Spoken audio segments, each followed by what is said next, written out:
inflation, and that's why we're seeing these blowout sales.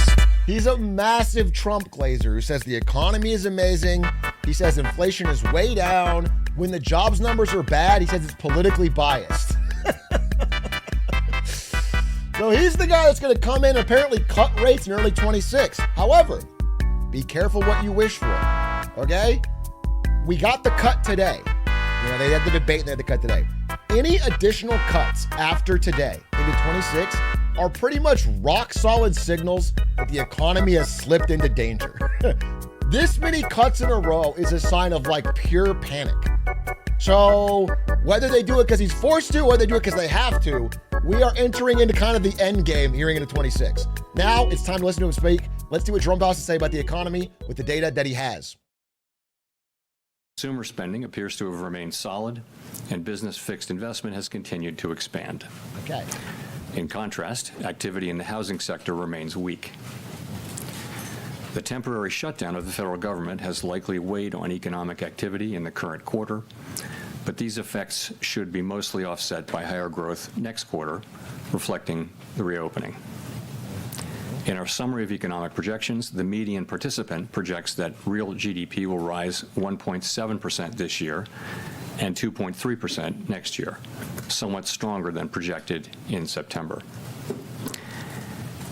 In the labor market, although official employment data for October and November are delayed, available evidence suggests that both layoffs and hiring remain low, and that both households' perceptions of job availability and firms' perceptions of hiring difficulty continue to decline. The official report on the labor market for September, the most recent release, showed that the unemployment rate continued to edge up, reaching 4.4%, Oh, it's edging. and that job gains had slowed significantly since earlier in the year. Yep. A good part of the slowing likely reflects a decline in the growth of the labor force due to lower immigration and labor force participation, though labor demand has clearly softened as well. It has. In this less dynamic and somewhat softer labor market, the downside risks to employment appear to have risen in recent months.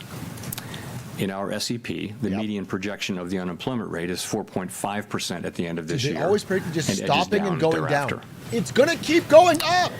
Inflation has eased significantly from its highs in pause. mid-2022, but remains somewhat elevated version relative to our pause? 2% longer-run goal.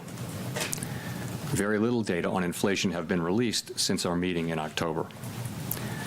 Total PCE prices rose 2.8% over the 12 months ending in September, and excluding the volatile food and energy categories, core PCE prices also rose 2.8%. These readings are higher than earlier in the year as inflation for goods has picked up, reflecting the effects of tariffs.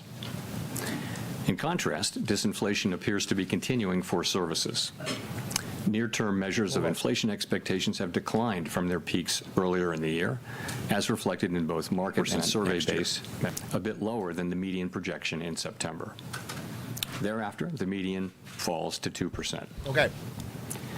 Perfect. Our monetary policy action. I want to pause. So look, they like if you go back and look at the previous projections, they always project inflation going down and unemployment rate going down. They always go, no matter what it is, it goes down. But then the real world, it always goes, the projection's not right. Median falls to 2%.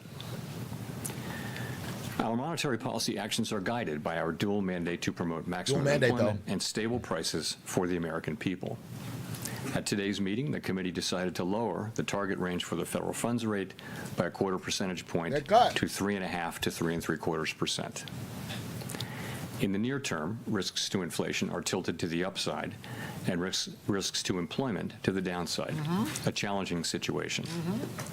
There is no risk-free path for policy as we navigate this tension between our employment and inflation goals. He's saying my job is really hard, which it is. A reasonable base case is that the effects of tariffs on inflation will be relatively short-lived, effectively a one-time shift in the price level.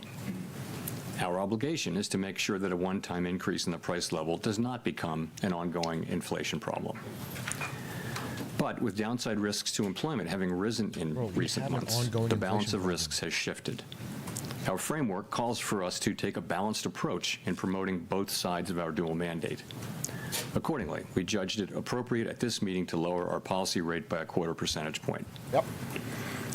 With today's decision, we have lowered our policy rate 3/4 of a percentage point over our last 3 meetings. Yep. Every meeting This cut. further normalization of our policy stance should help stabilize the labor market while allowing inflation to resume its downward trend toward 2% once the effects of tariffs have passed through.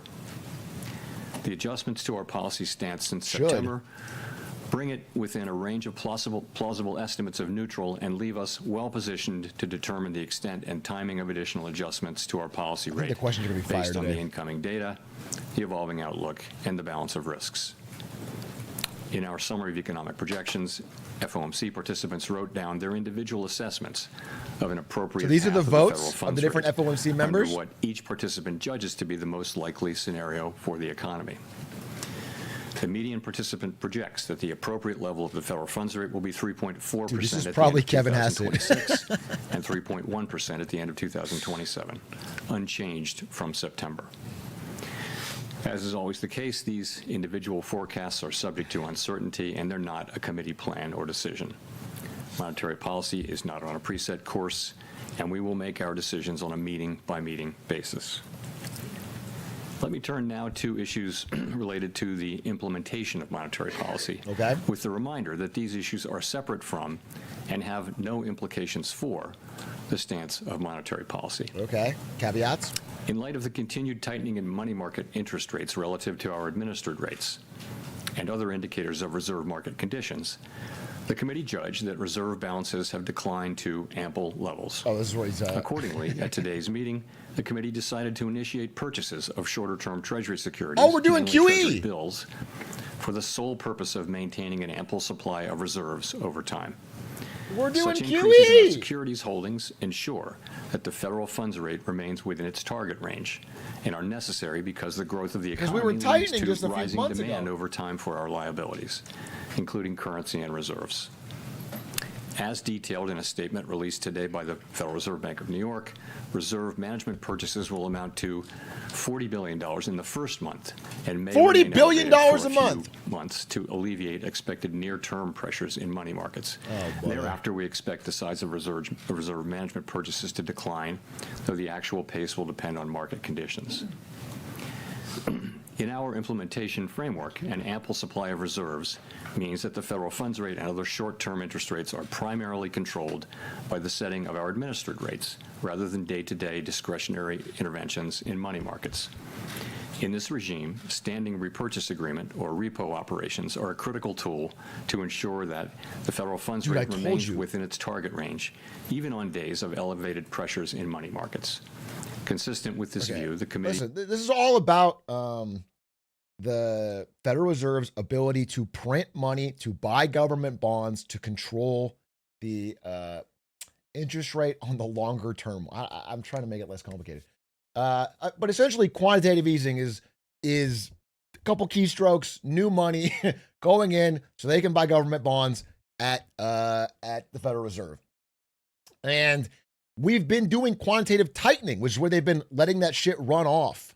They've been all the stuff they bought before, they've been letting it expire and not repurchasing. Now we're back to QE, which is again another sign of stress in the economy, a sign of them trying to put liquidity and new money back into the economy. eliminated the aggregate limit on standing We have repo been back to operations. QE for a while. These operations are intended And then to I support also monetary mentioned- policy implementation and Listen, they're going to find so many different fucking ways to use repo facilities, reverse repo facilities to get money into the economy to try and prop things back up. He's going to list a bunch of different fucking words that all boil down to that. smooth market functioning and should be used when economically sensible. To conclude, the Fed has been assigned 2 goals for monetary policy: maximum employment and stable prices. We remain committed to supporting maximum employment, bringing our inflation sustainably down to our 2% goal, and keeping longer-term inflation expectations well anchored. Our success in delivering on these goals matters to all Americans. We understand that our actions affect communities, families, and businesses across the country. They do? Everything we do is in service to our public mission. At the Fed, we will do everything we can to achieve our maximum employment and price stability goals. Thank you, and I look forward to your questions. All right, questions. Dude, I think everyone's ready for some fucking rippers today. Thank you. Howard Schneider with Reuters. Just first turning to the statement, just to be clear, we're on the same page here. The insertion of the phrase, considering the extent and timing of additional adjustments, does that indicate that the Fed is now on hold until there's some clearer signal from inflation or jobs or the evolution of the economy along the baseline outlook?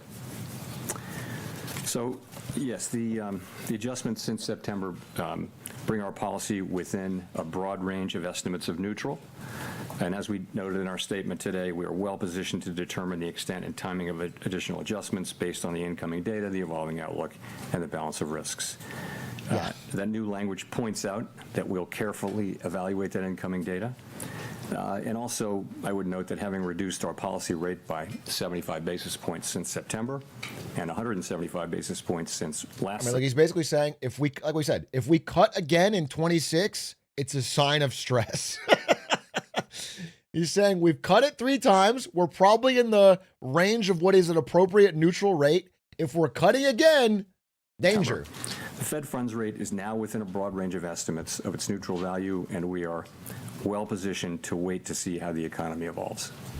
And if I could follow up on the outlook there, it seems like with the additional GDP growth coupled with easing inflation and a fairly steady unemployment rate, this seems like a pretty optimistic outlook for next year.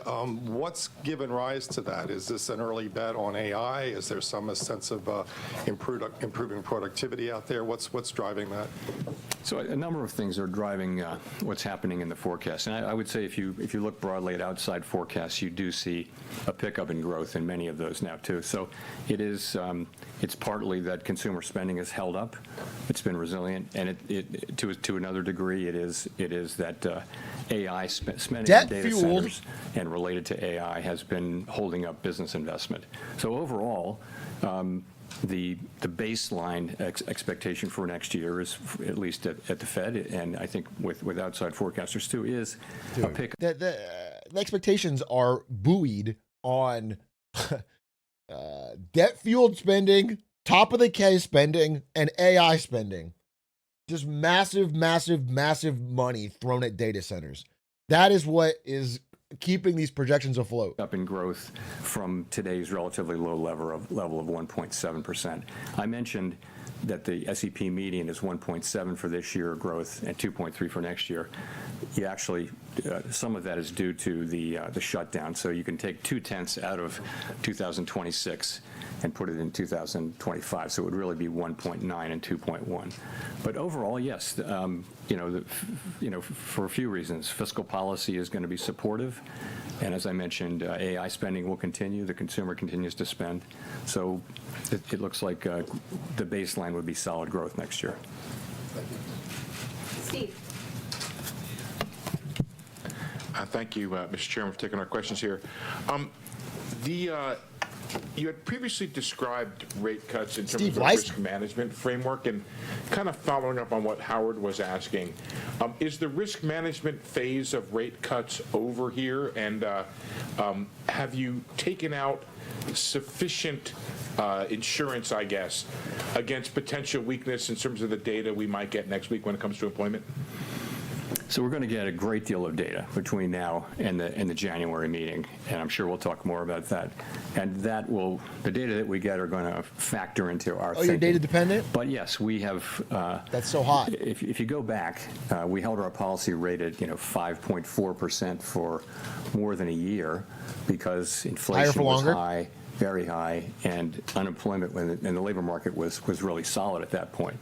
So what happened is over last summer of 24, inflation came down, and the labor market began to show real signs of weakness. And so we decided, as our framework tells us to do, that when the risks to the two goals become more equal, you should move from a stance that favors really dealing with one of them, in that case inflation, to a more balanced. Dude, it's so funny that like in 2 slides I said basically, if jobs bad, rates down. If inflation bad, rates up. And he has to repeat that in a fancy way 100 times to all these people in suits over and over. That's like half this conference. Why do they keep asking the same question and he repeats the same? setting. And so we did that. We did some cutting, and then we paused for a while to work our way through what was happening in the middle of the year. And then we resumed cuts in September, and we've cut now 3. We've now cut a total of 175 basis points. And as I mentioned, we feel like where we're positioned now we're well positioned to wait and see how the economy evolves from here. Yeah. If I could just follow up on the SEP, you have a whole lot of big increase in the growth numbers, but not a big decline in the unemployment numbers. And is that an AI factor in there? What is going on in terms of the dynamic of you get more growth, but you don't get a whole lot of decline in unemployment? Thank you, sir. So the implication is obviously higher productivity. And some of that may be AI. Think about that. Think about that prediction. In the next year, we're going to get some fantastic increase in productivity from AI that doesn't create new jobs, but creates a ton of new growth. It's not happening.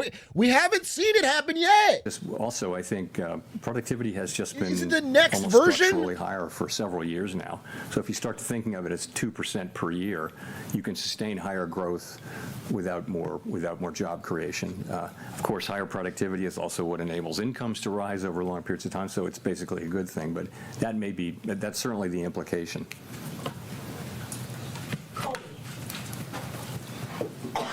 Thank you. Colby Smith with the New York Times. Today's decision was clearly very divided. It wasn't just the 2 official dissents against the cut, but there were also soft dissents from 4 others.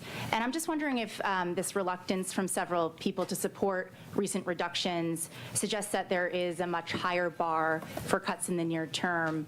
And what exactly does the committee need to see if things are well positioned right now to support a January reduction? Sure. So let me just say, as I mentioned, and as I've mentioned here before, the situation is that our 2 goals are a bit in tension, right? Yeah. So, interestingly, everyone around the table at the FOMC agrees that inflation is too high and that we want it to come down, and agrees that the labor market has softened and that there's further risk.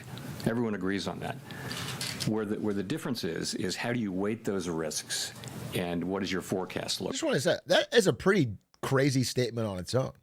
That is that everyone at the FOMC agrees that inflation is bad and jobs are bad. And they're just debating over which one's worse. That is not like, we've watched conferences where they're like things are good, or they say they think it's good. But now they all agree that both of their dual mandates are bad. Like, and where do you ultimately, where do you think the bigger risk is? And it's very unusual to have persistent tension between the 2 parts of the mandate. And when you do, this is what you see. And I think it's actually what you would expect to see, and we do see it. Meanwhile, the discussions we have are as good as any we've had in my 14 years at the Fed. They're very thoughtful, respectful, and you just have people who have strong views. And we come together and we reach a place where we can make a decision. We made a decision today. We had 9 out of 12 supported it, so fairly broad support. But it's not like the normal situation where everyone agrees on the direction and what to do. It's more spread out, and I think that's only inherent in the situation. In terms of what it would take, we all have an outlook in terms of what's going to come, but I think ultimately having cut 75 and the effects of the 75 basis points will only begin to be coming in. As I've said before a couple times, we're well positioned to wait to see how the economy evolves. We'll just have to see. And we will get, as you know, quite a bit of data. I should mention on the data, as long as I'm talking about it, that we're going to need to be careful in assessing, particularly the household survey data. There are very technical reasons about the way data are collected in some of these measures, both in inflation and in labor, in the labor market, so that the data may be distorted and not just sort of more volatile, but distorted, and that's really because data was not collected in October and half of November. So we're going to get data, but we're going to have to look at it carefully and with a somewhat skeptical eye by the time of the January meeting. Notwithstanding that, we will have a lot of the December data by the time of the January meeting. So we expect to see a lot more, but I'm just saying that what we get for example, CPI or for for the Is this a fancy way of saying he doesn't trust it, bro? He's saying we're gonna eventually get a jobs report and an inflation report, but we have to be careful about it. I mean, I wouldn't trust it either if it comes out after it's been canceled for a month and they go, everything's great. Inflation has plummeted.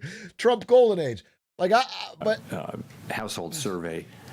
We're gonna look at that really carefully and understand that it may be distorted by very technical factors.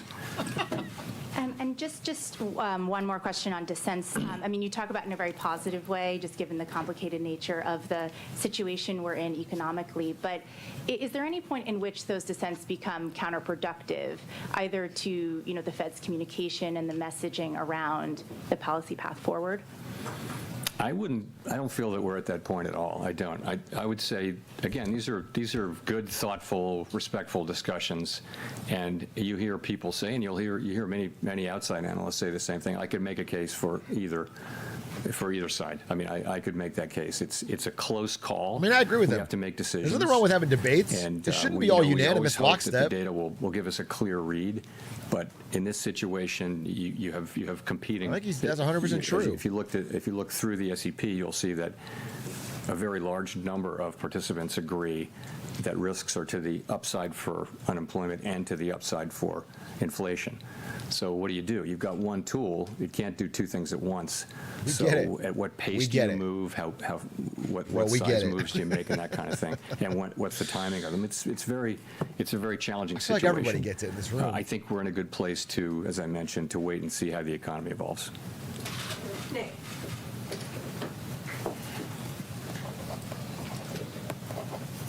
Nick Timmeros of the Wall Street Journal. Nick Timmeros. Chair Powell, there's been some discussion recently of the 1990s. In the 1990s, the committee did two discrete sequences of 90s three kid. quarter-point cuts, one in 1995-96 and one in 1998. And after both of those, the next move in rates was up, not down. With policy now closer to neutral, is it a foregone conclusion that the next move in rates is down, or should we think of policy risks as genuinely two-sided from here? What a stupid fucking question. You've been listening the whole time, Nick Timmeros? He's going to say very obviously, it's not a foregone conclusion. We're very data dependent. Our dual mandate's in tension. We have the ability to both raise or, of course. So I don't think that a rate hike is anybody's base case at this point, and I'm not hearing that. What you see is some people feel we should stop here and that we're at the right place and just wait. Some people feel like we should cut once or more this year and next year. But when people are writing down their estimates of policy of where it should go, it is either holding here or cutting a little or cutting more than a little. So I don't see the base case as involving that. So of course, a data set of 2, now 3, is not a big data set, but you are right about those two 3-cut times in the 90s. If I could follow up, the unemployment rate has been rising very gradually for the better part of 2 years, and indeed the statement today no longer describes the unemployment rate as remaining low. What gives you confidence it won't continue rising in 2026, especially when housing and other rate-sensitive sectors still appear to be feeling restrictive policy? You shouldn't have any confidence that it won't keep rising in 26 because it will keep rising in 26. I'll say it with full confidence, Nick Timmeros. The unemployment rate will continue to rise in 26. Okay? It doesn't just flatten out and go down. It's going to keep rising. I don't care what Jerome Powell says. Notwithstanding the 150 basis points in cuts prior to today. So I think the idea is that with now having cut 75 basis points more now and having policy, I'd call it in a broad range of plausible estimates of neutral, that will be a place which will enable the labor market to stabilize or to only tick up 1 or 2 more tenths, but we won't see, any kind of a sharper downturn, which we haven't seen any evidence of at all. At the same time, policy is still in a place where it's not accommodative, and we feel like we have made progress this year in non-tariff related inflation, And as tariffs come through, as they flow through, that'll show through next year. But as I said, we're well placed to wait and see how that turns out. That is our expectation, but we're going to start to see the data, and it'll tell us whether we were right or not. Right. Claire.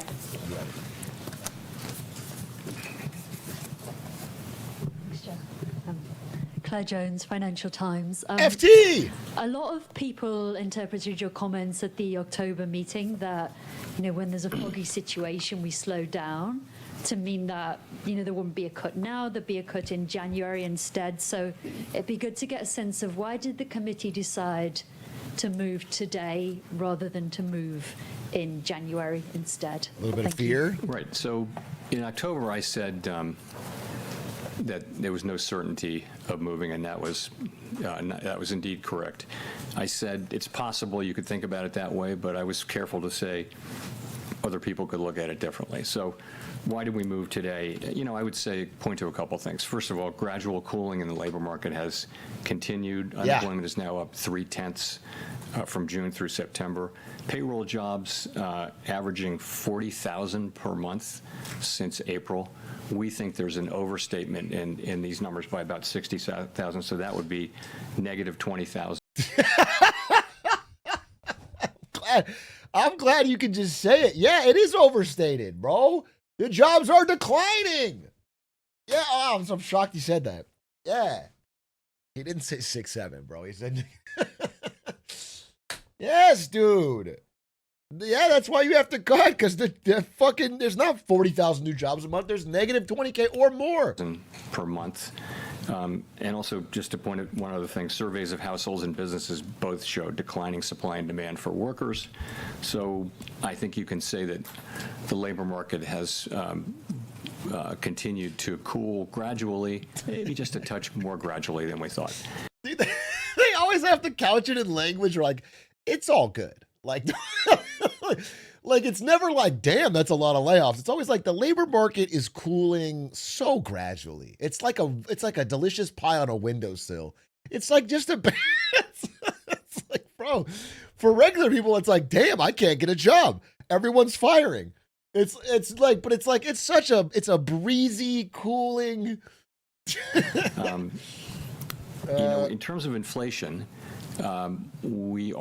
it's come in a touch lower, and I think the evidence is kind of growing that what's happening here is services inflation coming down, and that's offset by increases in goods, and that goods inflation is entirely in sectors where there are tariffs. So that does build on the story, and so far it's only a story, that that the goods inflation, which is really the source of the excess at this point, almost more than half the source of the excess inflation is goods, is tariffs.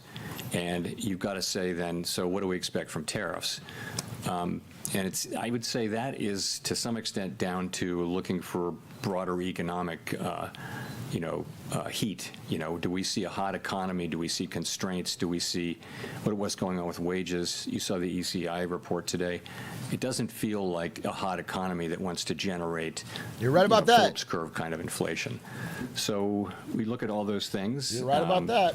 And we say that this was a decision to make. It obviously wasn't unanimous, but overall that was the judgment that we made, and that's the action we took. And just on the I mean, it's crazy to say that, inflation is out of our target rate, but we think it's okay because it's all tariff inflation, which won't happen again.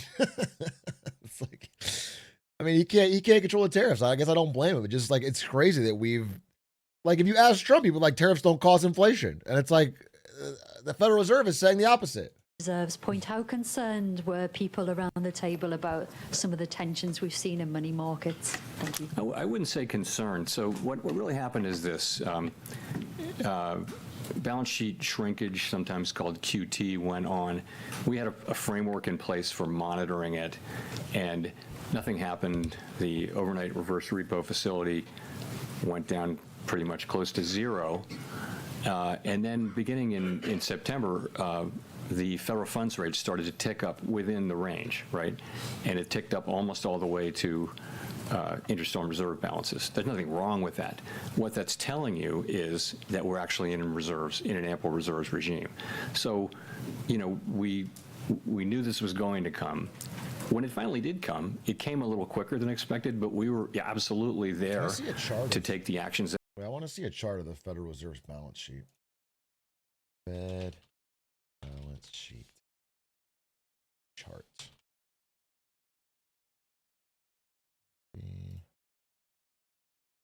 Just want to see.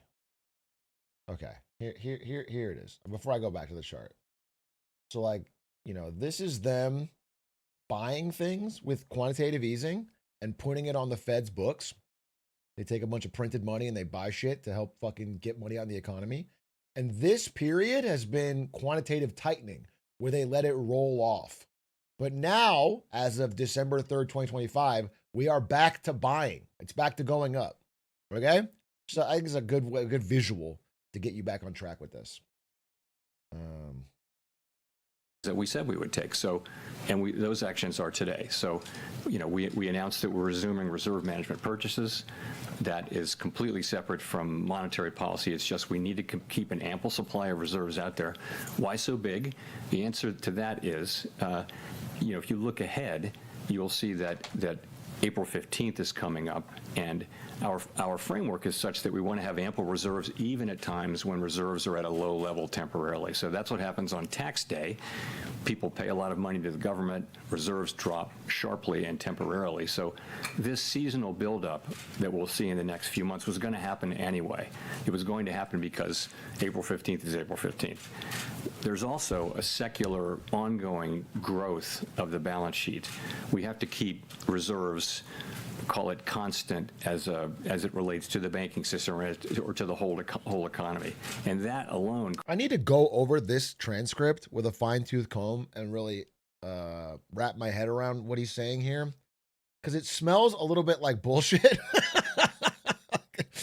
Like, quite certainly we didn't need this level of reserves in many previous eras of the American economy. I don't understand why he's saying it's like, he's making it seem like this is a very normal thing. He's trying to put a lot of language to, but it doesn't sound normal. For us to increase about but $25 billion per make sure I'm not month. missing something that he's saying. So that's a small part. That's going on. It's also happening in the context of a temporary few-month front loading to get reserves high enough to get through the tax period in mid-April. So that's what's happening there. Andrew. Thanks, Mr. Chairman. This is the last post-FOMC press conference before an important Supreme Court hearing next month. Can you talk about how you're hoping the Supreme Court will rule? And I'm just curious why the Fed's been so reticent on such a pivotal matter. It's not something I want to address here, Andrew. We're not legal commentators. It's before the courts, and the tariff we one. think we don't think that we help matters by trying to engage as a public discussant of that. I'll give you a mulligan, though. No, thanks.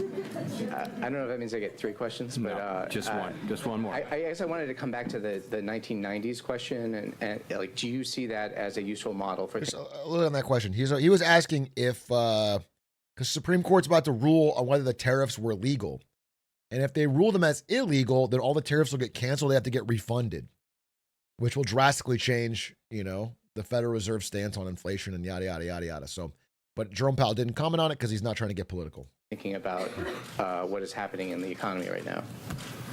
Also, this guy does look like Jonah Hill.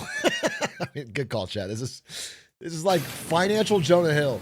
I don't think it rises to that level. So I did think that in 2019, where we cut 3 times, but this is such a unique situation. It's not the 1970s, let's put it that way, but we do have tension between our two. It's not stagflation, is what you're saying? And so that's just unique in my time at the Fed, and I think going back a long ways, we haven't had that. In our framework, as you know, says that when that's the case, then we try to take a balanced approach to to the two things, and we look at how far they are and how long it would take to get them back to, each of them back to the goal. And that's a very subjective analysis, really. But it just tells you you've got to, and I think ultimately what it says is when they're broadly equally threatened or equally at risk, you should be kind of neutral. Because if you're either you're not neutral, you're cutting. or tight, you're favoring one or the other goal. And so we've been sort of moving in the direction of neutral. Now we're in the range of neutral. We're in the high end of the range of neutral, I would say, and that's what we're doing now. It so happened that we've cut 3 times. That, you know, we haven't made any decision about January, but as I've said, just so I happened think we're well positioned. By happenstance, we cut 3 times in a row. See how the economy performs. Edward. Into a cooling labor market. Thanks, Mr. Chairman. Edward Lawrence with Fox Business. I wanted to ask you, the inflation expectations has come down in your SEP report. Do you see the tariff price increases as passing through in the next 3 months? Is it a 6-month process that we're looking for that to end? And then because of that, is jobs the threat to the economy? So with tariff inflation, you know, it takes, there's the announcement of a tariff, and then there's, you know, they start to take effect, and then it takes some months. Goods may have to be shipped from other parts of the, you know, it may take, you know, quite a while for an individual tariff to take its full effect. But once it's had that effect, then the question is, isn't that just a one-time price increase? So we actually look at it, all of the announcements and what you get from all that. You see sort of for each one of them, there's a time period, and then it's fully in. So if there are no new tariff announcements, and we don't know that, but let's assume there are no major new tariff announcements, inflation from goods should peak in the first quarter or so, right, or roughly. You know, we haven't been able to predict this with any precision. No one is. So you don't know call it the first quarter or so of next year should be the peak. And from here, it shouldn't be big. It should be a couple tenths or even less than that. We don't really have precision on this. But and after that, again, if there are no new tariffs that are being announced that will take 9 months to get fully in, and 9 months is also an estimate, then you should start to see that coming down in the back half of next year. And I want to see if I could address sort of the elephant in the room. The president's been talking openly about a new Fed chairman. Does that hinder your current job right now or change your thinking at all? No.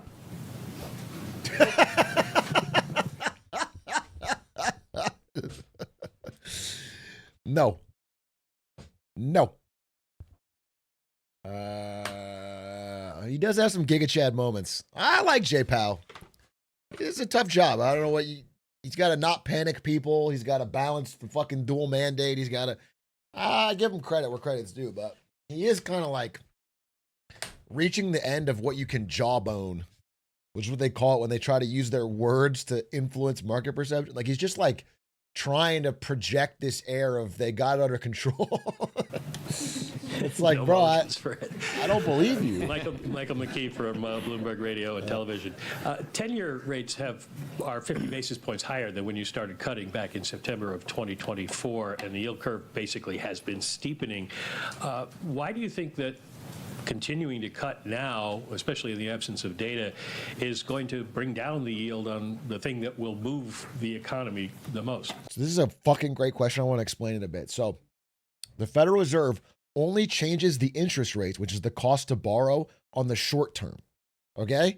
But the 10-year yield, the 10-year borrowing yield for US IOUs is kind of what sets like the prevailing interest rates for things like your mortgage or a long-term auto loan or a credit card loan. Like that's where the interest rates that you feel in the economy have to be around. Okay? So and the 10-year yield is not controlled by Jerome Powell or the Federal Reserve. That's just the market. That is people's confidence in the US dollar. That is people's confidence in putting their money in US treasuries. So if this goes up, which it has since they started cutting, I don't know, like September. It's like, I think this point in September they started cutting. In his question, they mentioned that it's up. Okay. So this is what you want to get down. This is what Trump would like to get down. This is what everyone would like to get down because it brings down the interest rate on your mortgage and everything like that. But they can't control this. They can't just change that number. And his question was, okay, you keep cutting the short-term rate and usually this follows, but it hasn't been. So why do you think cutting it again will make this follow? Let's see what he says. So we're looking at the real economy and focusing on that. And you've got to, when the long bonds move around, you've got to look at why they're moving around. If you look at inflation compensation, it's very, that's one part of it is inflation compensation break-evens.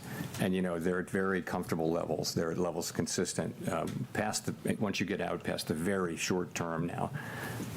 Break-evens are at at quite levels that are quite consistent with 2% inflation over time. So there's nothing happening with rates going up out there that suggests concern about inflation in the long term or anything like that. I mean, I look at these things pretty regularly. Same thing with surveys. Surveys are all saying that the public understands our commitment to 2% and expects us to get back there. So why are rates going up? It has to be something else. It must be, an expectation of higher growth or something like that. And that's a lot of what's been going on. I mean, you saw a big move, toward the end of last year, which was not to do with us. It was to do with other developments. Well, you just mentioned. I don't know what fucking surveys he's reading. I really don't. But here's a fucking bank rate survey. Most people say their pay is not keeping up with inflation. And basically they're saying that prices are rising faster than wages. So I don't know where he's pulling these surveys that most people say they project a sustainable 2%.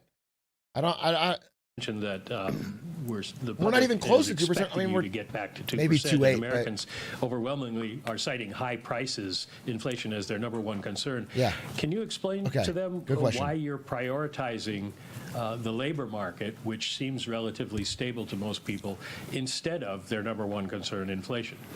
So we, as you know, we have a network of contacts in the U.S. economy, which is really unmatched if you go through the 12 reserve banks.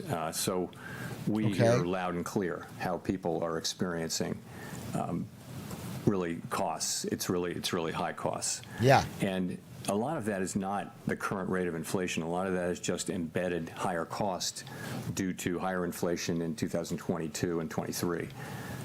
So that's what's going on. And so the best thing we can do is restore inflation to its 2% goal. And you haven't done that. Our policy is intended to do that, but also have a strong economy where real wages are going up, where people are getting jobs and earning money, and we're going to need to have some years where real compensation is higher. It's positive, significantly positive. So nominal wages are higher than inflation, for people to start feeling good about affordability, right? The affordability issue, and so that's correct. But what I'm saying is nobody is expecting that. Every survey says, again, this is anomalous.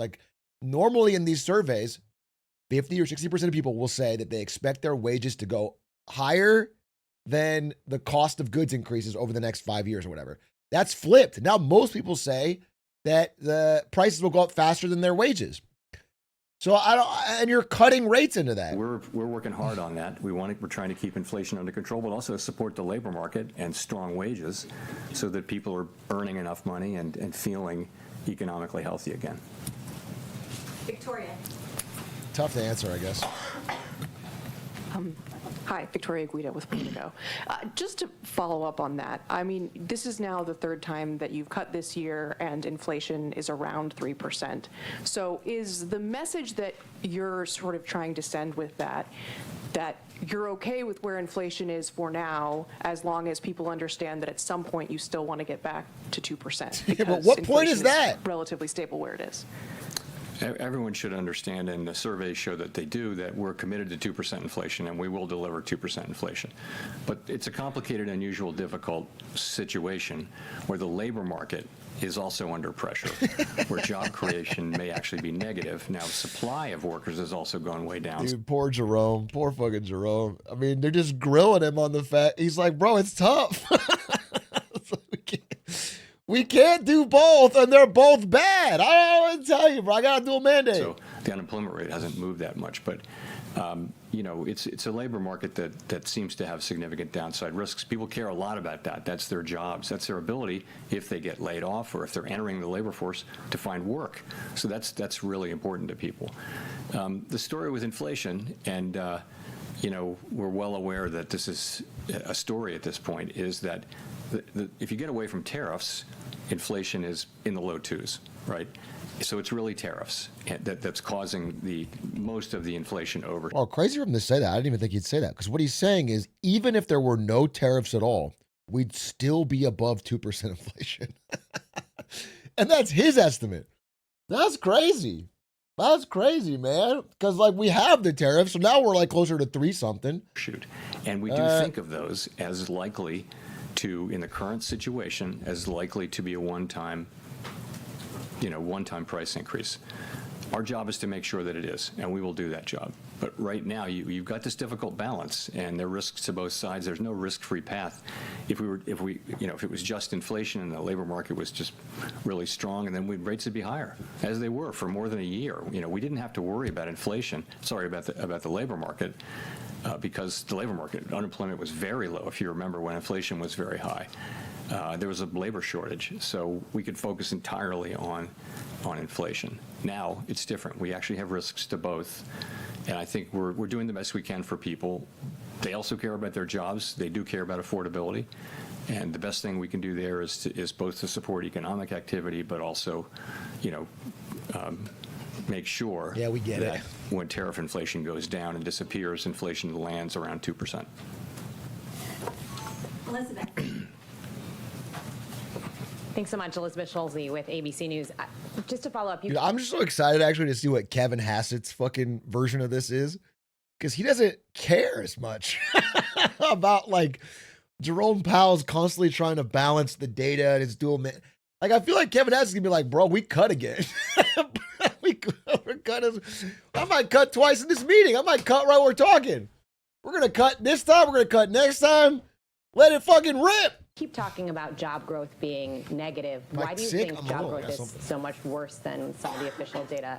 Why do you think job growth is, to follow up on your comments about job growth, why is it so much worse than the official data is suggesting? Oh, well, we know, I think this is, I don't think this is particularly controversial.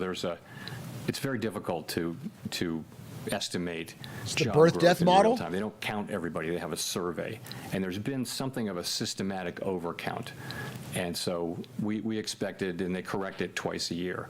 So the last time they corrected it, we thought the correction would be 800,000 or 900,000. I won't get the numbers exactly right, and that was exactly what happened. So we think that has persisted, and so there's an overcount in the payroll job numbers, we think, continuing, and it will be corrected. I don't have the exact month in my head right now, and that's just, I think forecasters generally understand that. So, and we think it's about 60,000 a month, so 40,000 jobs could be negative 20, and that could be wrong by 10 or 20 in either direction. But in any case, but the thing is, that's job creation in a way. That's demand. Labor supply has also come down quite sharply. So, if you had a world where there's just no growth in workers and you really don't need a lot of jobs to have full employment, some people argue that's what we're looking at. But I think a world where job creation is negative, I just think we need to watch that situation very carefully. Yeah, that's bad, obviously. Where we're not, pushing down on job creation with our policy. When we're talking about supply, we have seen major American employers like Amazon cite AI in job cuts. How much right now are you factoring in AI into the current weakness in the job market? So it's probably part of the story. It's not a big part of the story yet. We don't know whether it will be. But, for example, if you look at, you can't miss the big announcements of layoffs and also companies saying that they're not going to hire anybody for a long time, and they cite AI. That's all clearly happening. At the same time, people are not filing for unemployment insurance.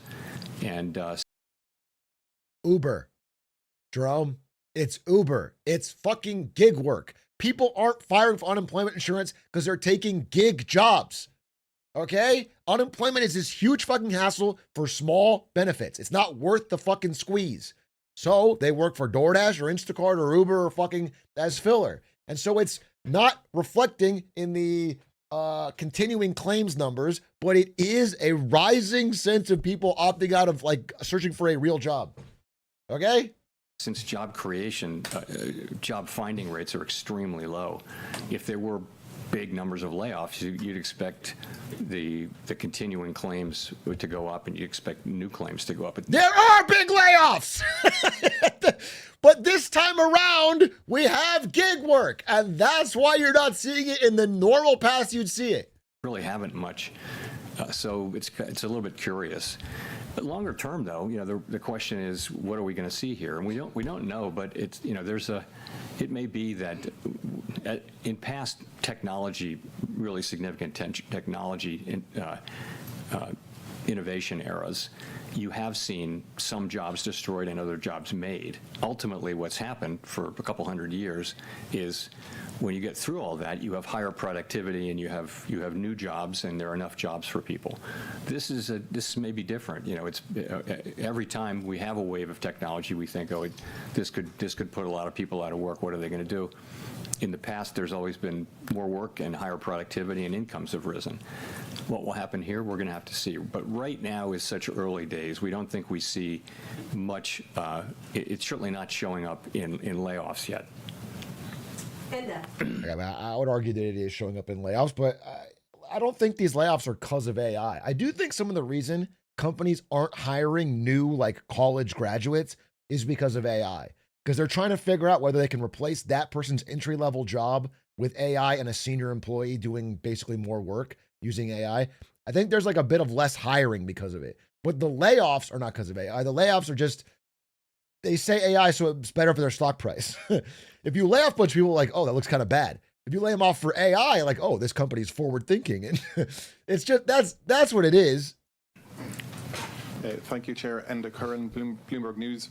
Given the breadth of views on the policy committee, why is there such a division of views between the policy what? On the committee. Thank you. Why is there such a division of views between the presidents and the board members? It's not so stark as that. The views are more varied in each group as well. There's some of that, but I would say they're also governors and they're people on both sides in both groups. I wouldn't put too much in that. Okay, and just to follow up, please, given your growth upgrade, how would you factor in, or what would be the economic impact if the Supreme Court is to strike down the tariffs that they're currently hearing, please, in terms of growth and inflation? You won't comment. I really don't know. It would depend. It would depend on a whole bunch of things we don't know. So I can't really help you there. Christine. Thank you, Chair Powell. Christine Romans, NBC News. I wanted to ask you about how the higher income households are really driving spending right now. They're backed by home equity and stock market wealth, but lower income consumers are really struggling with the accumulation of 5 years now of rising prices. It's price levels, not really the inflation rate, holding some of these families back. How sustainable is this so-called K-shaped economy? And what are the Fed's thoughts on whether that's a risk going forward? So we do, through our vast network of contact. Bro, okay, so I've been talking about K-shaped economy for a fucking year and a half. It doesn't come from me, even though people on Reddit are like, oh, K-shaped economy? That comes from Peter Atwater, who got it from a random poster on Twitter. Well, Peter Atwater's a guy I like to read. Doesn't have a fucking massive audience, but a good Substack. Peter Atwater is the one who first said K-shaped economy, and I've been fucking hammering that shit home for a year and a half. Because I think is the perfect description for what you're actually seeing in the real world. You see a big headline spending number, but you break it down and it's like the rich people who have house price up, stock price up, they're spending like crazy. They feel good. They feel great. Bro, I'll just be real. My shit's doing pretty good the past few years. But I'm not stupid. I just went back home, Arizona, spent time with my friends and family. Dude, a lot of them, same school as me, same age as me. Some of them are working as fucking teachers, different job. They're kind of low-key soft struggling because it's fucking hard. It's hard. Some of them are starting families. It's expensive. It fucking is just more difficult than it was in 2014, 15, 16, 17. Of course, it's just way more difficult, obviously. And it's just so wild that it's just not more readily apparent. Everyone's saying K-shaped now. And I hope he answers it. But it's it's such a dispersion, and when you average it all together, you can be like, well, yeah, look at the numbers up. but it's not. It's not really up. It's not. Most people aren't feeling that at all. And just through our observation of what's going on in the economy, we hear about this a lot. If you listen to the earnings reports for consumer-facing companies that tend to deal with low and moderate income people, they'll all say that we're seeing people, tightening their belts, changing products that they buy, buying less, and that sort of thing. And so it's clearly a thing. It's also clearly a thing that, asset values, housing values, and securities values are high, and they tend to be owned by people more at the higher end of the income and wealth. So should be so clear. What he's saying is 100% true, and I don't think he was deliberately misleading. But it's not they tend to be owned. It's not like, well, I guess some of the assets are owned by the wealthy people. It's like 99% of all the assets, all the housing and all the stocks are owned by the top, not even 10%, but really like the top 2%. But if you do the top 10% of the economy, they have everything. They have all the stocks, all the housing. So it's not 10. It's like, it just is. They are the ones feeling good because that stuff is up. And everyone else who doesn't have access to that is not really feeling good at all. Prices are up and their wages are not up to compensate. So everything just feels more expensive. As how sustainable it is, I don't know. Most of the consumption does happen by people who have more means. I think the top third accounts for way more than a third of the consumption, for example. So it's a good question how sustainable that is. The best we can do is to have a price stability and a strong labor market. Dude, it's crazy because he's talking about, I don't even know if that's sustainable. And that's from a purely economic point of view. It's like, can we all last on everything being spent by the rich? But he's not talking about, it's not his job. But when you think about it, is that sustainable societally? Is that a societally stable thing? Is it a world that we can politically be in where a majority of people feel so disenfranchised in the economy? That is the bigger question. Like whether or not we can keep the numbers afloat on that system. He already is like, I don't know if that's sustainable. But that's not even the full question. The question is like, people are getting more and more radicalized at the bottom end of the K because they have no incentive to like try to be part of the system. There's no try to climb the ladder. What we saw, for example, what we saw at the end of the very, very long expansion that ended with the outbreak of the pandemic, we saw that it was 10 years and 8 months or something like that, the longest one in recorded history. In the last 2 years, most of the largest part of the wage gains were going to people in the bottom quartile, the bottom part of the low and moderate income. So, having a strong. Okay, so this is true, but I've heard this before too, and I kind of want to poke it at it. I want to poke at this because he's talking about a specific period of time, which is like the 2021, 2022 era. There were big jumps in wage gains. And it was because we had student loan forbearance you didn't have to pay. We had mortgage forbearance you didn't have to pay. We had like rental forbearance you didn't have to pay. Like so many bills were canceled. Everyone was stuck at home. We had COVID stimulus checks. We had, so people had so much extra money. They felt comfortable being like, fuck it, I'm not working for that little money. This was the era, the 21-22 era, when all the jobs were like, you can't hire anybody anymore. Nobody wants to work. And like they had to compete for employees. Employees had the leverage. This is a very small window of time. And so when you point to that and be like, oh yeah, look, we have this area where job growths were great. But now bills are all back. Okay? The bills are back. Yeah, they weren't canceled. I'm sorry. They were just kicked down the road. That's a great way to put it. So the bills are back. The excess savings people had from 21 and 22 is gone. They've ran out of that. And now they're relying on debt to keep their lifestyle going. And prices are up. So it's just a different environment. And it's like, you can't point to that and be like, well, they feel good because their wages were back up. That era is over. They have no leverage over the employer now. Now it's like an employer's market. Everyone's taking like whatever they can get to get a job. Labor market for a long period of time is really, really good from a social standpoint. It's helping people at the lower income levels, and that's what we all want to get back to. But we got to have price stability, and we got to have full employment, maximum employment. And just quickly, you mentioned the housing market remains kind of weak. With these rate cuts that we've seen, is there a chance we're going to see more affordability in the housing market so more people can maybe enjoy that part of wealth creation? I mean, the average age or median age of a first-time home buyer is now 40 years old. That's the highest on record. Well, I hate how she phrased that question. She phrased that question as, can we get some more affordability in the housing market so people can take part in that wealth creation? It can't do both. It can't be more affordable, but also be a great vehicle for wealth creation. If it's a great vehicle for wealth creation, that means it's always going up. If it's more affordable, that means it's coming down. You can't do both. Okay? It can't solve everybody's retirement problems and solve the need for everybody to have a house when they're young. So we have to understand that prices have to come down, and it can't be a vehicle for wealth creation. Boomers have to lose. Somebody has to lose in the house market. And right now, people losing are young people, people under 40, people that want a house, want to start a family and can't. We need to switch it so that boomers lose, that their housing prices decline steadily in value. And it sucks, and I'm sorry for them.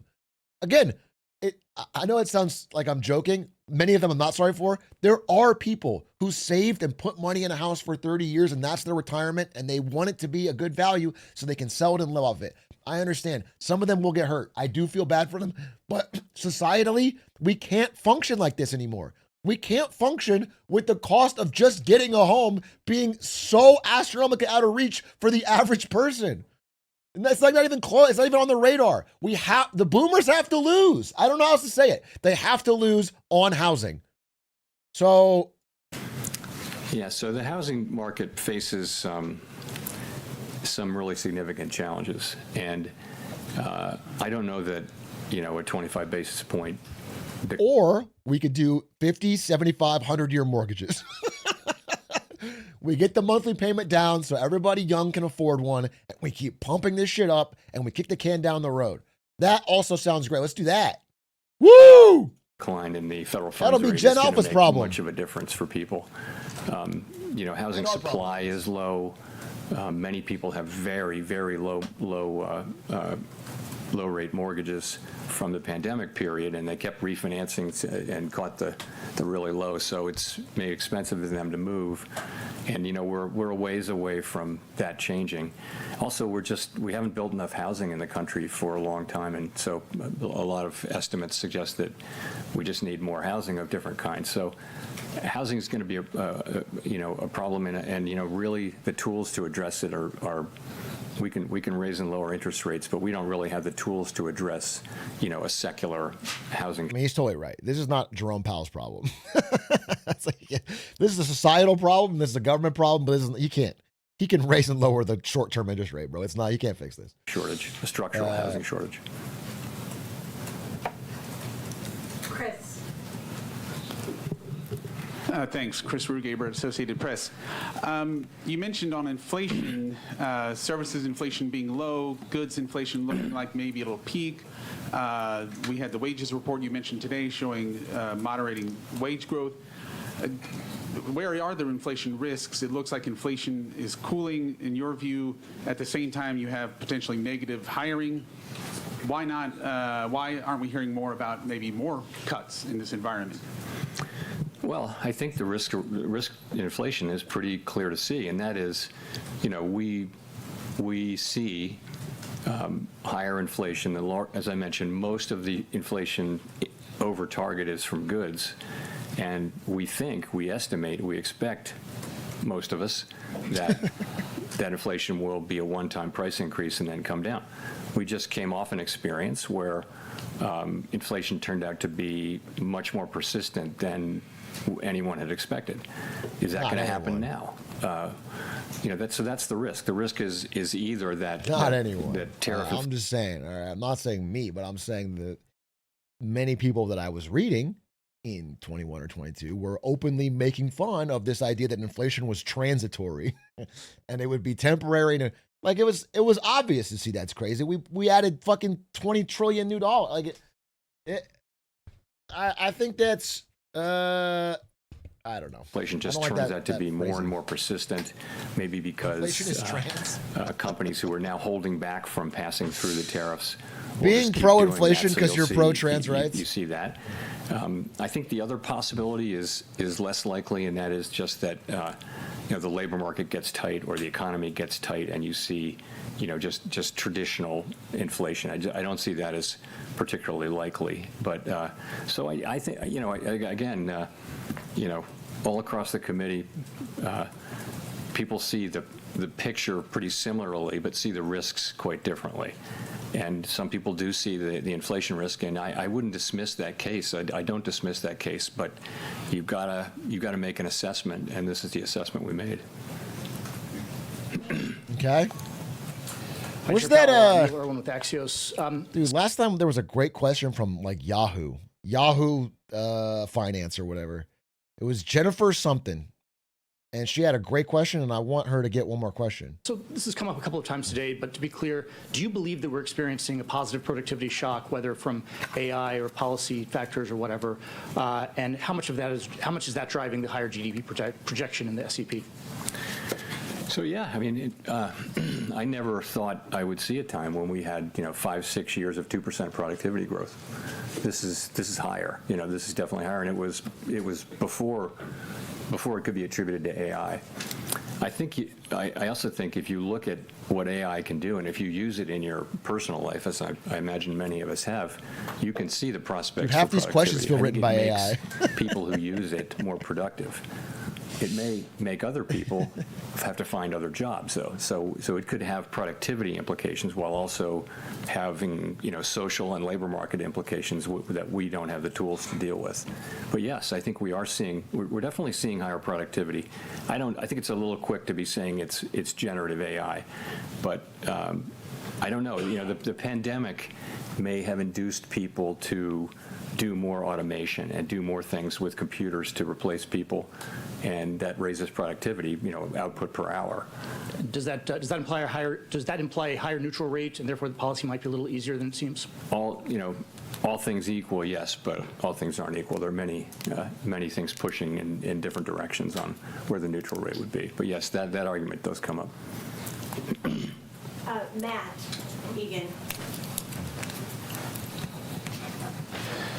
Thanks, Chair Powell. Matt Egan with CNN. After today, you only have 3 more meetings at the helm of the Fed. 3 left! Since becoming Fed chair, you've seen multiple trade wars, the pandemic, COVID reopening, period of high inflation. I know your term's not up as chair until May, but I'm wondering if you've given any thought to what you want your legacy to be.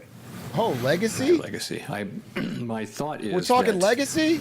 I really want to turn this job over to whoever replaces me, Kevin, with the economy in really good shape.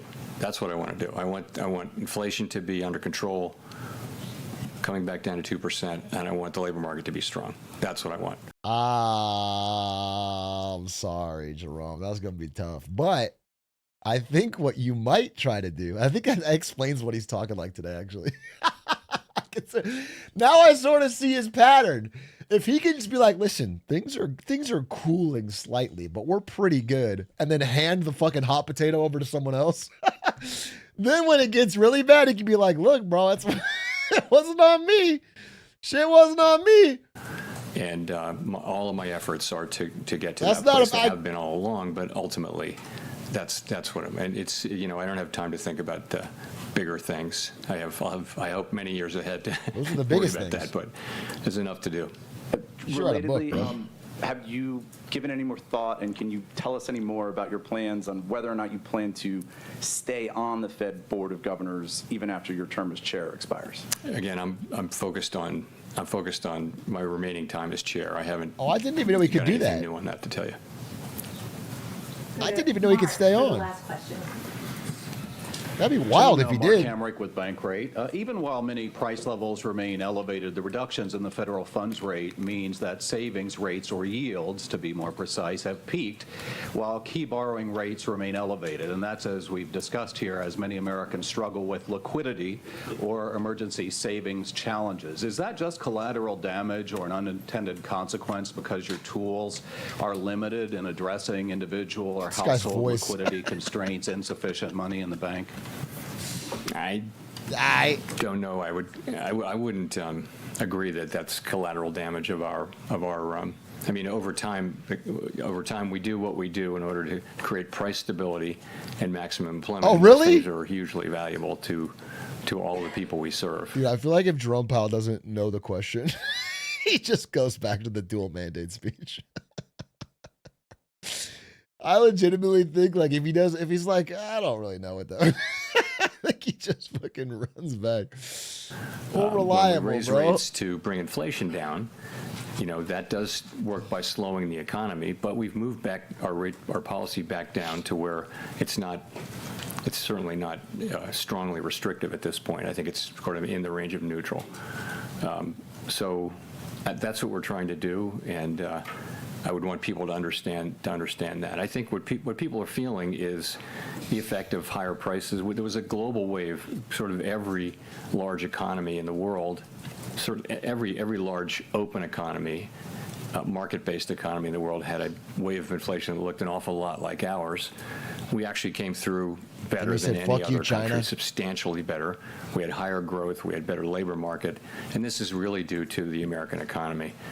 We have an extraordinary economy, and people are innovative, they work hard, and so we're all of us who work in economics jobs are really fortunate to have the U.S. economy. So, thank you very much. Oh, that was it? All right, man. Jerome Powell, no home Jerome. We had 3 FOMCs left, and then he's gone.